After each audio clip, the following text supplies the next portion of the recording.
வணக்கம் நண்பர்களே. 48 laws of power Robert Greene எழுதின அதிகாரத்தை அடைய 48 விதிகள். அதான் நம்ம தொடர்ச்சியாக பார்த்துக்கிட்டு இருக்கோம். இது லா நம்பர் 40. இலவசம், ஃப்ரீ ஃப்ரீ ஃப்ரீ. இந்த பொருள் வாங்கினா இந்த பொருள் ஃப்ரீ, இந்த பொருள் வாங்கினா இந்த இன்சூரன்ஸ் ஃப்ரீ, இது வாங்கினா அது ஃப்ரீ. நீங்கள் எங்களுக்கு ஆட்சிக்கு வந்தால், நீங்கள் எங்களுக்கு ஓட்டளித்தால் இலவச இலவச இலவச இலவச அப்படின்னு போடுறாங்கல்ல, அதுதான் இந்த லா. ஃப்ரீயாக லஞ்ச் கொடுங்க அப்படிங்கிற மாதிரி ஒரு வார்த்தை இங்கே போட்டிருக்காங்க. Despise the free lunch.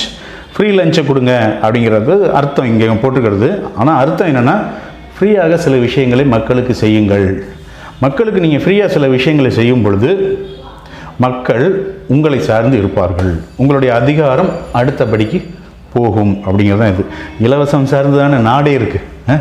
நாடே இலவசம் சார்ந்தது. ஜியோ ஃப்ரீ, நீங்கள் ஃப்ரீங்க. இது ஜியோ ஃபுல்லாக நீங்கள் எவ்வளோ நாளும் டாக் டைம், எவ்வளோ நாள் இது சிம்மை மட்டும் வாங்கிக்கோங்க, ₹1 தாங்க இது சிம்மு, அப்படி இப்படிலாம் சொல்லுவாங்கள்ல.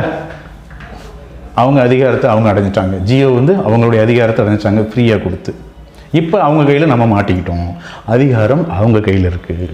ரொம்ப சிம்பிள். அதே மாதிரி 0% இன்ட்ரெஸ்ட், வாருங்கள் வாருங்கள் வாருங்கள், 0% இன்ட்ரெஸ்ட், வாருங்கள் வாருங்கள். 0% இன்ட்ரெஸ்ட்னா 0% தருவாங்க. பின்னால் ஏதாவது டாக்குமெண்ட் சார்ஜ் இருக்கும், லொட்டு இருக்கும், லொசுக்கு இருக்கும். உங்களை அந்த உங்கள் மனசை அலைபாய வைக்கக்கூடிய சில விஷயங்களை இலவசம் அப்படிங்கிற போர்வையில் நிறைய விஷயங்களை உங்களுக்கு தருவாங்க. ஆனால் பின்னால் மாட்டிக்கிறது நாம் இதை இந்த பாயிண்ட் ஆஃப் வியூவில் எல்லாருக்குமே செய்யணும்னு இல்லை. தேவையான நேரங்களில் பிஸ்னஸ், பொலிட்டிக்கல், வீட்லையும் இது பண்ணும்.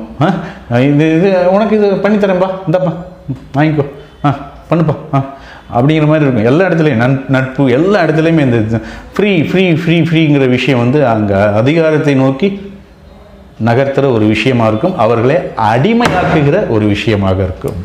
உங்களுடைய கருத்து என்ன அப்படிங்கிறதையும் இங்கே நீங்கள் சொல்லலாம். நன்றி நன்றி, மகிழ்ச்சி நண்பர்களே.